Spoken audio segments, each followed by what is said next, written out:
Hi అండి అందరికీ. Welcome to the story time. ఒక ఊర్లో ఒక అబ్బాయి ఉండేవాడు అనమాట. అతను ఎవరు ఏమన్నా సరే చాలా బాధపడుతూ ఆ విషయాన్ని మళ్ళీ మళ్ళీ మళ్ళీ నెమరేసుకునేవాడు.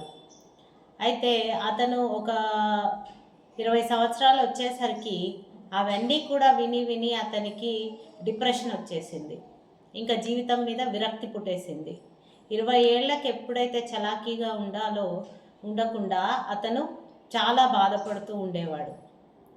అయితే దీంట్లో చూసిన ఒక ముసలాయన అతనికి ఒక సలహా ఇచ్చాడు. ఆ కొండ పైన ఒక ఋషి ఉన్నాడు, నువ్వు వెళ్ళి అక్కడికి, అతను నీ సమస్యకు పరిష్కారం చూపిస్తాడు అని చెప్పాడనమాట. అయితే వెళ్ళాలా వెళ్ళకూడదా అని ఆలోచించుకుంటూ, సరేలే ఇంకెలాగో నేను డిప్రెషన్లో ఉన్నాను కదా, నా బాధలు ఎక్కువనే ఉన్నాయి కదా, ఇది కూడా ఒక బాధ అనుకొని వెళ్ళిపోతా అని చెప్పేసి ఆ కొండ మీదికి ప్రయాణం సాగించి ఆ ఋషి దగ్గరికి చేరుకున్నాడు. చేరుకున్నాక ఏమైంది, ఆ ఋషి అతనికి ఒక పని ఇచ్చాడు. అక్కడున్న రాళ్ళు రప్పలు అన్నీ ఒక బట్టలో వేసుకొని వాటిని మొయ్యమని చెప్పాడు. ఆ నది ఒడ్డు వరకు వెళ్ళేసి రమ్మని చెప్పాడనమాట. సో ఇతను ఒక 20-30 రాళ్ళు వేసేసుకొని దాన్ని మొయ్యడం మొదలుపెట్టాడు అండ్ అటు చెరువు దిక్కు వెళ్ళడం మొదలుపెట్టాడు. అంతలో మెల్లగా ఋషి వెనకాల నుంచి నడుచుకుంటూ వచ్చేసి అతను ఆ గట్టు చేరుకునేసరికి ఋషి కూడా అతన్ని కలిసి అడిగాడు అనమాట, ఏమనిపిస్తుంది నీకు అనేసి. అంటే అతను అన్నాడు, అమ్మో రాళ్ళు ఎంత బరువు అయిపోయాయో, అసలు నాకు మోస్తున్నప్పటి నుంచి కన్నా ఇప్పటికైతే చేతులు నొస్తున్నాయని చెప్పాడు. చెప్తే ఆ ఋషి అన్నాడు, సరే ఆ రాళ్ళన్నీ ఆ నదిలో పడేసాయి అన్నాడు. అంటే అతను ఏం చేశాడు, తీసుకెళ్ళి ఆ నదిలో పడేశాడు. ఇప్పుడు నీకేం అర్థమైంది అని అడిగాడు.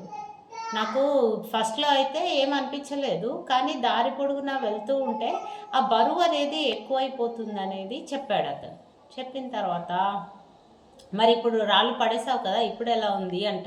చాలా తేలికగా ఉంది, హాయిగా ఉంది అనేసి అన్నాడు అనమాట. జీవితం కూడా అలాంటిదే.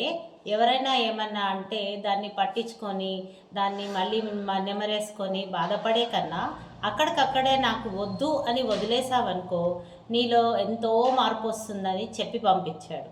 ఆ అబ్బాయి అలాగే ఫాలో అవుతూ చక్కగా ఒక సంవత్సరం లోపున మంచిగా అయిపోయాడు. ఆ తర్వాత లైఫ్ ఎంత హ్యాపీగా ఉందో అతనికి.